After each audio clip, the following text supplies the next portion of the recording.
Hai guys, Balik lagi guys. balik lagi.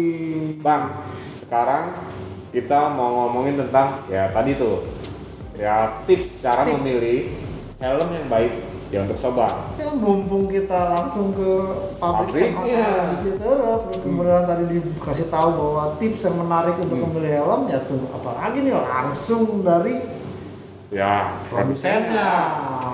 Oke. Jangan lupa juga guys, tetap jaga protokol kesehatan 5M. Ya. Nah, Pak Jo, Ya, Kang Dede, wah, Kang Nur.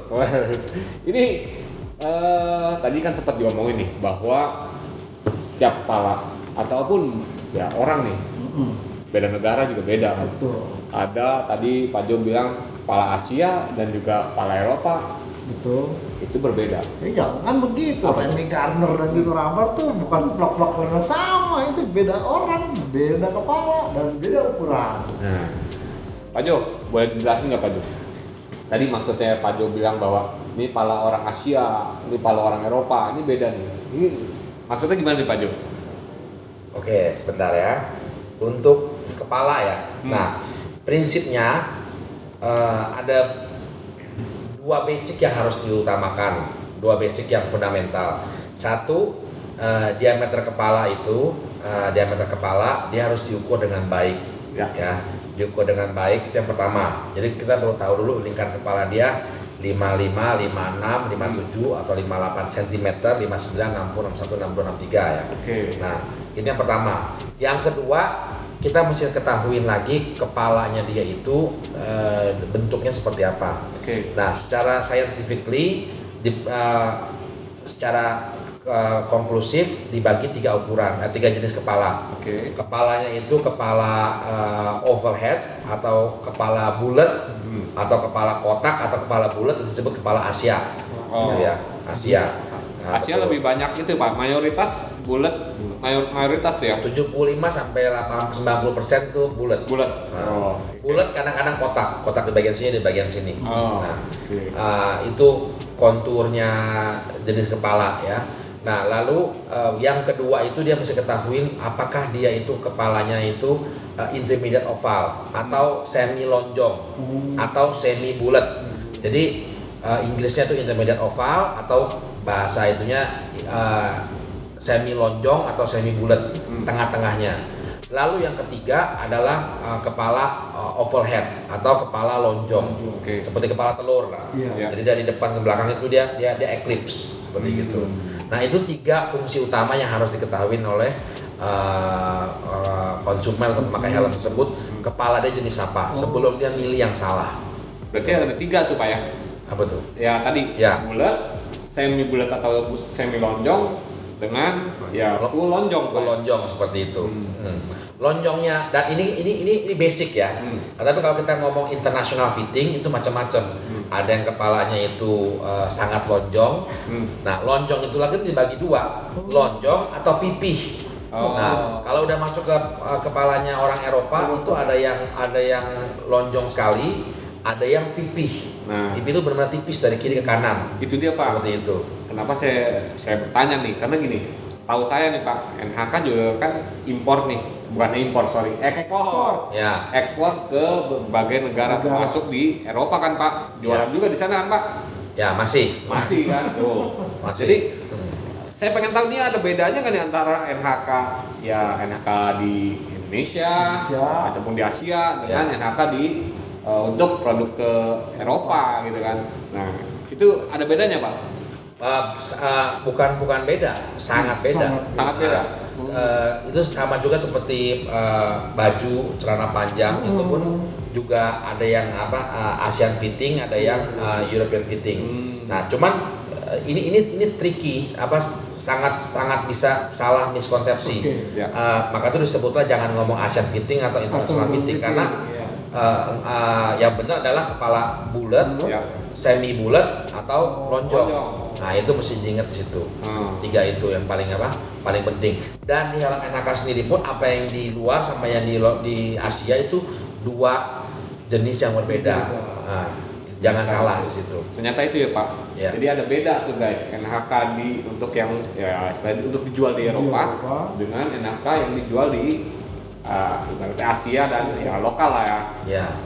Ya, yang di nasional itu kebanyakan settingan kepalanya itu cenderung bukan kepala bulat karena kan ada cuman hanya 60 sampai 80% itu kepala bulat. Masih ada kepala semi bulat atau lonjong. Semi bulat atau semi lonjong gitu atau intermediate oval. Nah, tentu dia harus memenuhi juga. Makanya kita setting helmnya itu kebanyakan interiornya itu di semi lonjong. Gitu loh. Nah, dengan padding ditambah sekitar 4 sampai 8 mm dia bisa memberikan sensasi atau fitting yang sama dengan untuk kepala bulat. Nah, kalau kepala lonjong intermediate otomatis kepala semi lonjong tidak ada suplemen tambahan busa di bagian belakang seperti gitu untuk mengakomodasi kebutuhan di belakang supaya megang. Seperti itu. Itu yang untuk umum kan, tapi kalau umpamanya ada yang special order seperti memesan NHK GPR Tech itu benar-benar harus ada pengukuran tersendiri kan? Ada pengukuran sendiri. Bahkan kalau setelah kita lihat analisa foto, kita akan ketahui lagi jarak tengkorak kepala kiri dan kanan. Itu kita juga perlu tahu. Karena kalau emang kita nanya kebutuhannya apa untuk di sirkuit, ya sudah. Kebanyakan kita sendiri kadang-kadang kita masih mau mengukur sendiri, fitting sendiri. Nah, gitu. Pak, tadi bicara kebutuhan sirkuit nih Pak. Nih, saya punya pengalaman pribadi nih Pak. Ya. Ketika misalnya saya riding di sirkuit nih Pak, braking di kecepatan di atas 250 lah. Sebelum tikungan pertama itu biasanya kan habis dari street kecepatan masih tinggi, ketika dipakai braking ya kecepatan masih di atas 200 ke atas Pak. Dan ketika badan naik, ini helm masih terkena angin. Dampak angin itu agak sedikit ke belakang. Nah, itu sebenarnya normal apa enggak sih Pak? Apa emang harusnya dia tetap steady ketika kena angin tuh Pak? Sebenarnya kalau kita bicara helm di sirkuit dengan fairing, itu saat dia tuck in position di straight, dia itu menikmatin ada dengan aerodynamic fairingnya, melindungi dia. Tetapi permasalahan pas dia mengerem. Nah ini menarik sekali. Ini saya juga sempat ingat tahun 2018 ya. Kalau boleh nyerempet sedikit.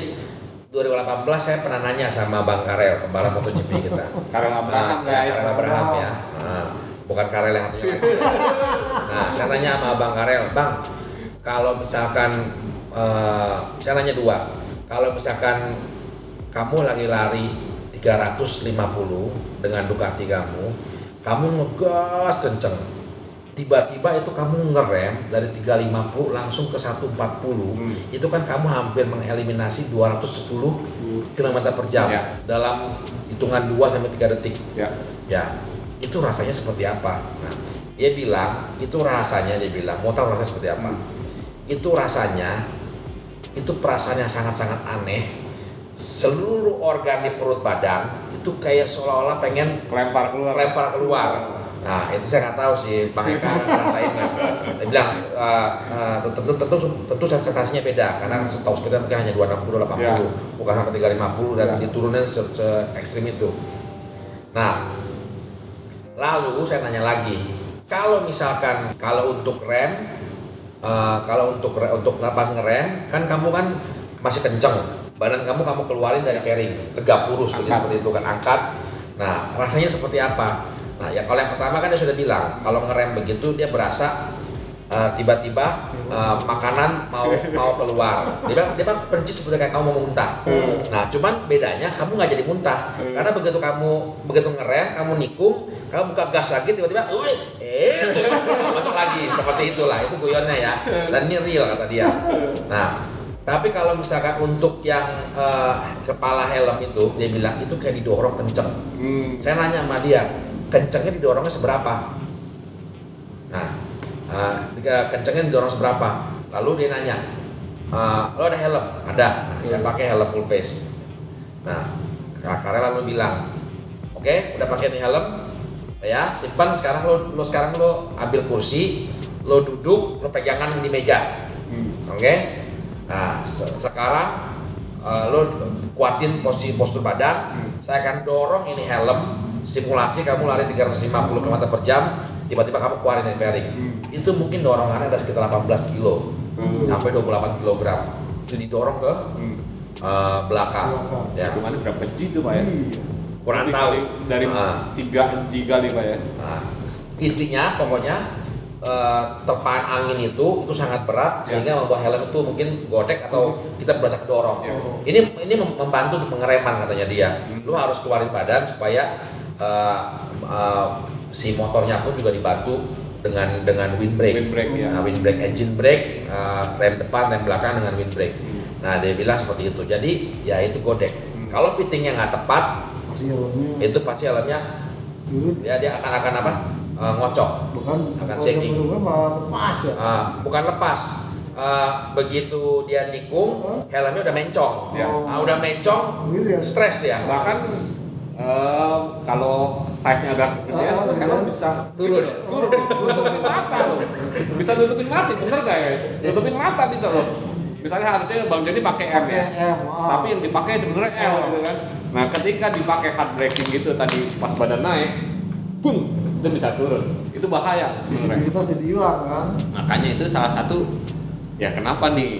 Itu penting. Penting untuk teman-teman tahu cara ya memilih helm yang benar, ukuran yang benar. Betul. Itu Pak.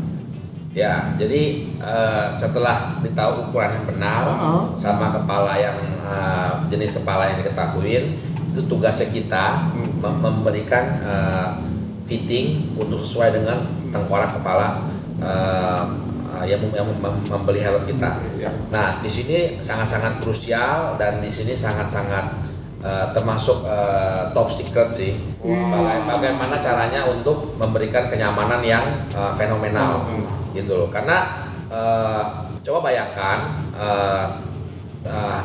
jangan dicoba di rumah, tapi coba bayangkan kepala kita didorong 18 kg. 18 kg itu berarti seberat galon aqua ya. Iya. Nah, cobain galon aqua di jidat, gini. Nah, itu berasa. Nah, jadi fitting yang benar itu dia tidak boleh mempunyai banyak ruang. Nah, kenapa kita pengen ketahuin pembalap punya atau konsumen punya tengkorak kepala? Karena kita nggak mau memberikan helm yang oversize ke dia. Kalau helm yang oversize dipakai busa yang tebel-tebel supaya nyaman, itu pasti godek. Tetap akan godek Pak ya? Tetap akan godek. Akan godek atau dibikin busa yang sangat-sangat kental, neken sampai sini, sampai atas, jidat, belakang, kepala, ubun-ubun sampai mukanya merah. Nah itu juga sangat bahaya karena kamu bisa brain freeze gitu. Darah nggak mengalir. Jadi pengaruhnya sebenarnya kenyamanan juga tuh Pak ya? Kenyamanan, maka itu kunci ukuran itu penting.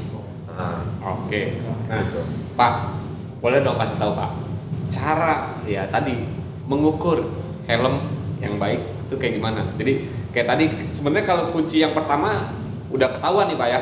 Ya. Ya helm kepala lu itu condong ke mana? Iya. Ya kan? Over apa Pak yang pertama? Intermediate. Yang bulat Pak? Round head. Terus yang kedua itu intermediate oval atau semi lonjong atau semi bulat. Terus yang ketiga apa? Full lonjong. Itu udah ketahuan Pak ya. Ya. Jadi kalau teman-teman yang merasa palanya bulat, ya udah cari yang fittingan untuk helm bulat Pak ya. Ya, betul. Tapi kalau untuk yang lonjong, ya cari yang lonjong. Tapi ya tadi yang Pak Jo bilang nih, sebenarnya helm HNHK ini juga kan sebenarnya dibikin sudah menggrab ya Pak untuk ya tadi pala bulat dan juga untuk pala semi lonjong, semi bulat nih Pak. Ya. Kecuali untuk yang dilempar ke Eropa itu full yang lonjong. Iya. Betul. Berarti kita yang kedua nih Pak, cara ngukurnya kayak gimana sih Pak? Cara ngukurnya itu yang paling penting itu ambil pita ya. pita ukuran kepala, pita seperti apa? Seperti ukuran meteran kain, ya, bukan meteran dari besi atau bukan meteran dari tukang, atau mungkin penggaris dilengkung-lengkungin gitu. Nah itu juga jangan. Ada yang penggaris dilengkung-lengkungin kan, yang 30 cm itu, penggaris SD itu, yang lentur sekali dari sini ke sini, stop, panjangin lagi, ke sini stop, panjangin lagi, sampai ke sini, oh dia 60 gitu. Itu juga nggak bisa. Nah, itu akan kacau. Jangan juga pakai penggaris besi atau penggaris meteran besi, meteran tukang. Nah, itu meteran tukang itu untuk mengukur triplek, plafon, panjang kaso itu bisa. Tapi kalau untuk yang itu presisi tuh Pak presisi, ya? betul. Itu presisi. Ya, kita perlu meteran yang fleksibel atau meteran kain, meteran baju. Nah, yang kita mau ukur itu sebenarnya adalah lingkar paling luas tengkorak kepala. Jadi tidak boleh turun ke bawah atau terlalu atas. Ya, kebanyakan itu dari alis mata 1 atau 2 cm di alis mata. Itu mulai dari dahi. Dahi tengah, betul. Dari tengah. Dari tengah. Untuk mengetahui itu terluas tengkorak kepala.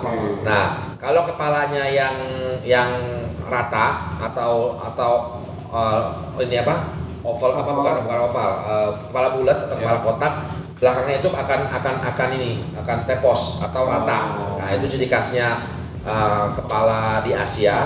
Nah itu kita sebut round head ya, atau kepala kotak itu cenderung dia itu perlu diukur mana aja karena sama bagian belakangnya.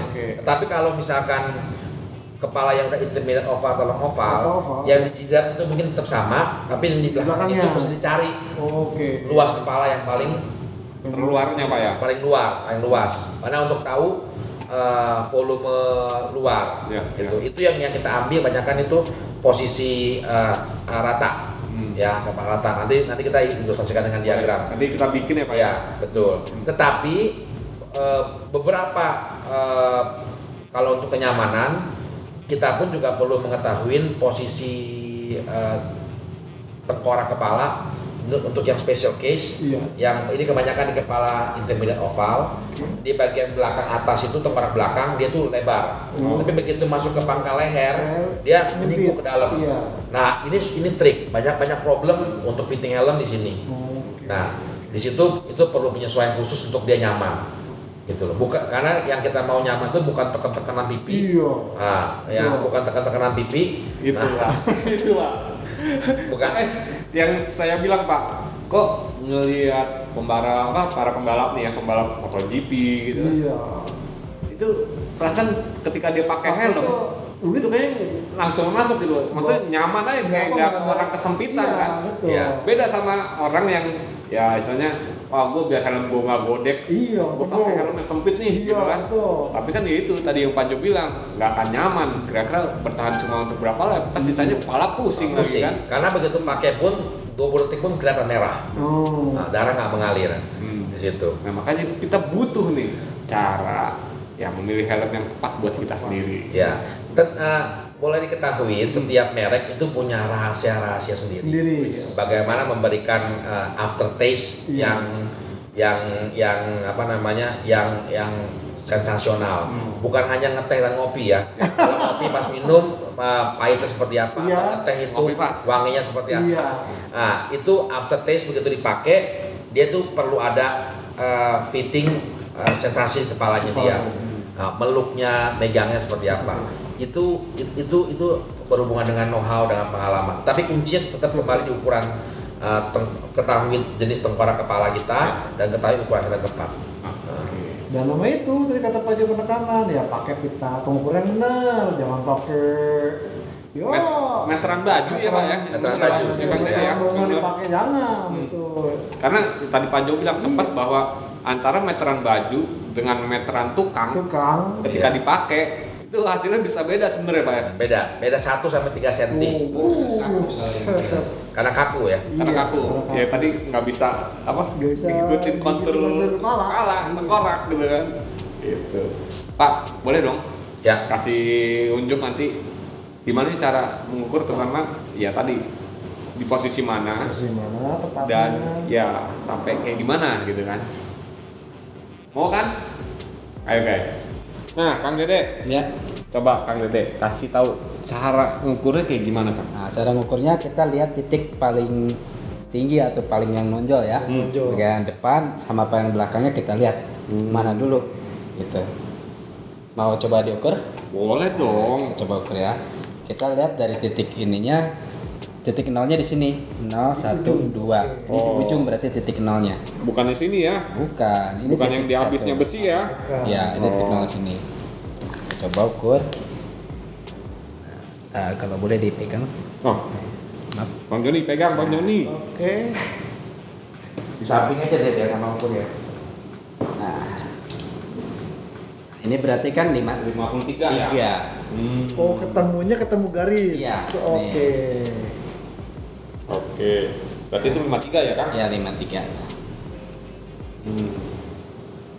Oke. Ini pokoknya yang diambil ini Paling titik apa ya? Titik terluarnya ya? terluar. Titik terluar Ya, dari titik tengkorak ya? Tengkorak. Tengkorak kepala ya?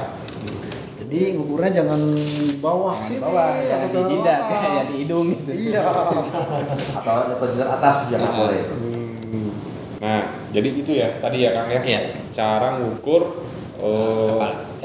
tingkat kepala untuk nentuin berapa nih Berapa?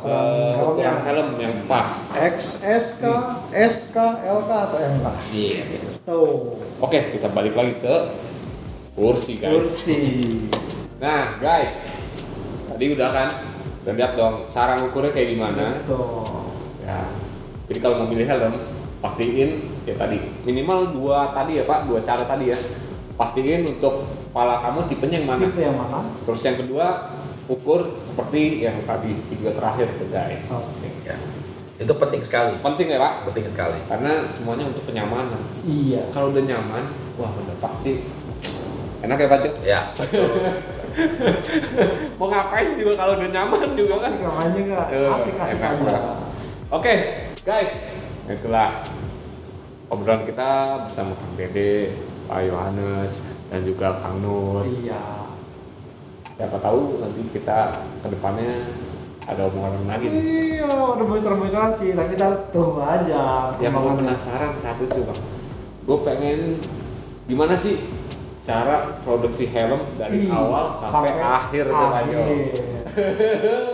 Dari pabrik NHK Itu. Digiterus. Oke, Oke. bisa kan Pak Jo? Bisa. Bisa aja kalau Pak Jo sih. Tapi masih 2 hari ya. Waduh, bolak-balik dong nih. Ya bolak-balik. Aduh. Karena kan habis dibikin, dia kan nggak bisa langsung cetek kering langsung kita jadiin. Ya. Dia tetap perlu jadiin dulu, Ya. kelarin tengah jalan, ditunda lagi hari kedua atau hari ketiga baru mulai assembling. Oh. Jadi harus sabar. Jadi nggak bisa Nah, tapi langsung jadi. Bisa ya, Pak? menyaksikan dari freshly come out from the oven gitu. Ya. Jadi keluar dari oven.